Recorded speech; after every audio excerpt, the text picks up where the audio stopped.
Good day, class. Welcome to the fourth session. In this session, we will monitor, measure, and report on business performance. Acquiring and controlling funds is important for an enterprise to continue existing and to be profitable.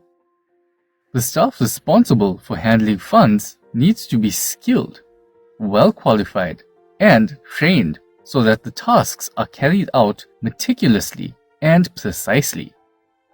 Once the strategic planning is completed, an annual budget is drawn, which gets used by other divisions as a basis for their budget.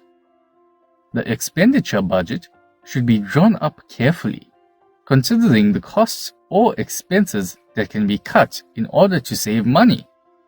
A budget can be used as a tool to monitor expenditure and ensure financial control by allowing the enterprise to compare its budget to the actual performance at the end of the financial period by analyzing the difference and determining the extent to which it achieved the objectives they had set.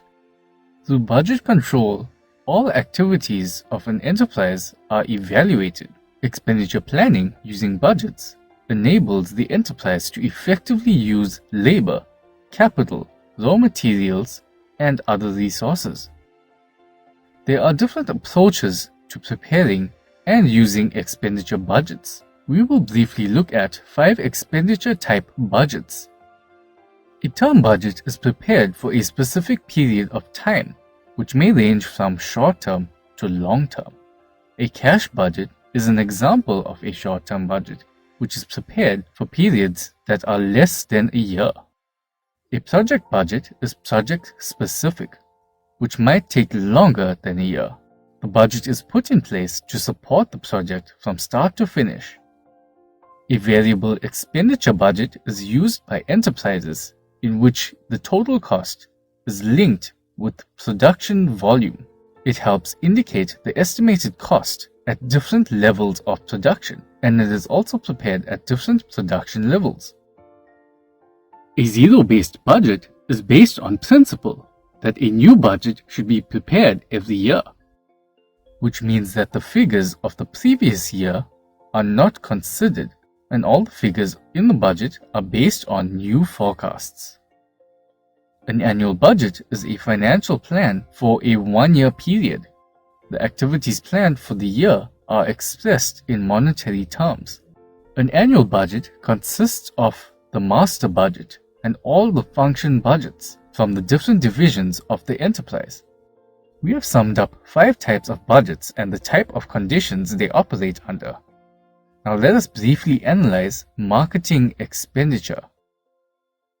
Marketing are all the activities aimed at enlarging or servicing a market position, which includes market research, advertising, promotion, sponsoring, and public relations.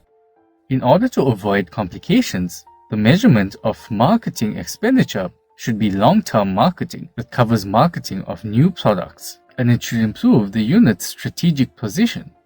Let us move on to qualitative and quantitative performance indicators.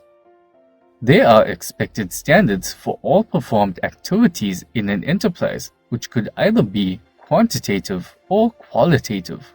Quantitative standards are expressed in a numeric form, which can be currency, time, mass, distance, or even percentage.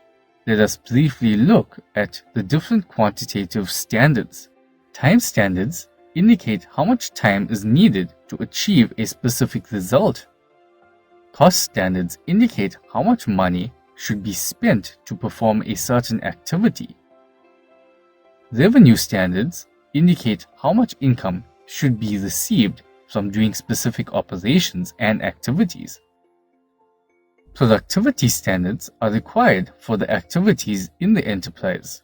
It is the key standard because it indicates the level of efficiency at which operations are conducted. Market share standards are used by firms who develop performance standards that concern the percentage of the total market that they wish to acquire.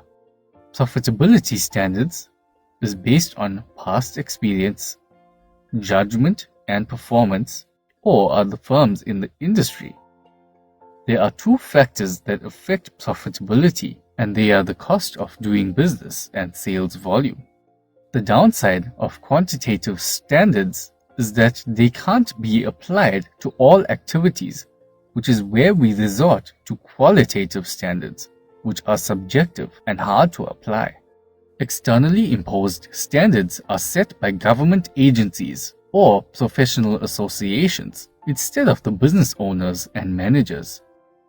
Standards for social responsibility, which are acceptable standards for socially responsible behavior. It is crucial to have knowledge on the activity in order to be able to set a standard. Customer satisfaction is a large contributing factor to the success and profits of an organization, which is why customer loyalty results in a higher customer retention rate, and that makes a business profitable and successful. Without customers, a business cannot sustain itself. Let us look at 3 levels of customers. A dissatisfied customer is a customer that is looking for someone else to provide the product or service. A satisfied customer is open to the next best opportunity. They are satisfied with the product or service rendered to them, but are willing to move elsewhere if an opportunity avails itself.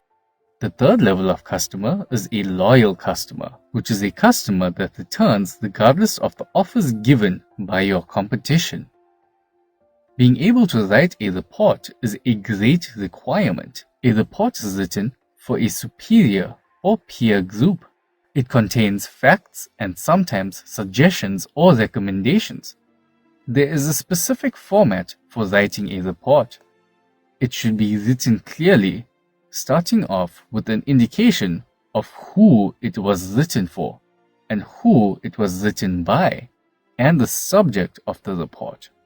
A report is divided in sections with headings, and it is written in formal type of writing, so the register should be neutral and formal.